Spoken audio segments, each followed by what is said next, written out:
Cyber harassment can have a serious and destructive impact on its victims and their families. Yet, until recently, it was not taken seriously in the US.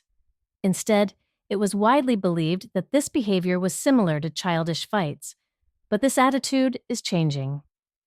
Media attention on several recent cyber harassment cases has prompted the public to demand that trolls be held accountable for their behavior.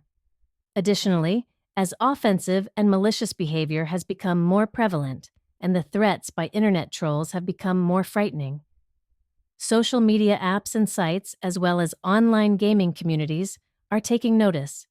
They worry that their users will begin to abandon their sites if trolls are allowed to operate freely. In short, taking responsibility for cyber harassment has become an economic issue. The effort to combat cyber harassment requires a two-pronged approach: prevention and penalties. However, to date, most of the focus has been on the first. Prevention can be controversial. The anonymity of the internet makes harassment easy, yet placing any limits on online interaction could threaten the benefits of both the anonymity and free speech that we value. Online gaming communities want to provide maximum freedom to their participants, but these are the places where a great deal of harassment occurs, especially of female players. To try to address this problem, one hugely popular gaming site, League of Legends, assembled a team of behavior experts to study its 67 million monthly users. What they discovered surprised them.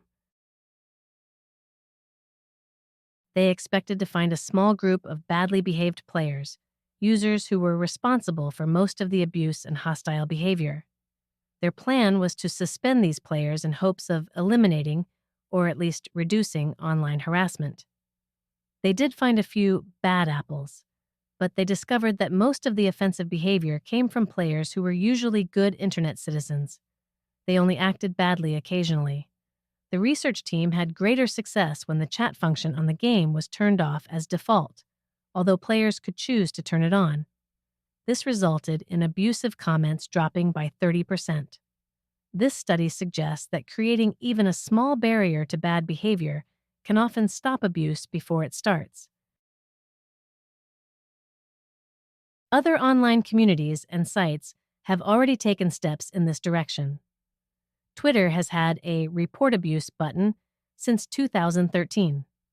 Some gaming sites have systems that allow players to establish their reputations in the same way that sellers on online market sites such as eBay must do. They rate one another as good player or avoid me. In other words, the communities are beginning to regulate themselves.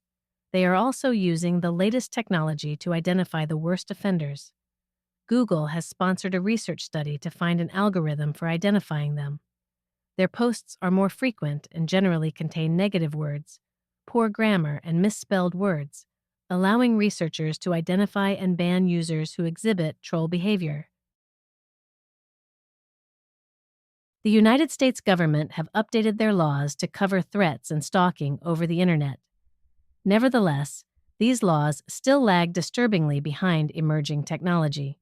What is more, so far, very few people have been prosecuted under the laws that do exist. Experts offer advice that is familiar to anybody who has been the victim of bullying. Ignore it.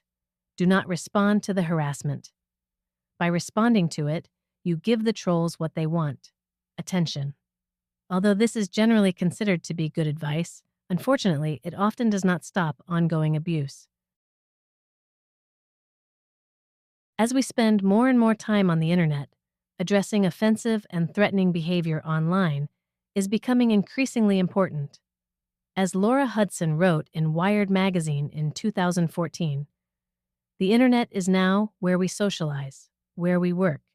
It's where we meet our spouses, where we build our reputations. Online harassment isn't just inconvenient, nor is it something we can walk away from with ease. It's abhorrent behavior that has real social, professional, and economic costs.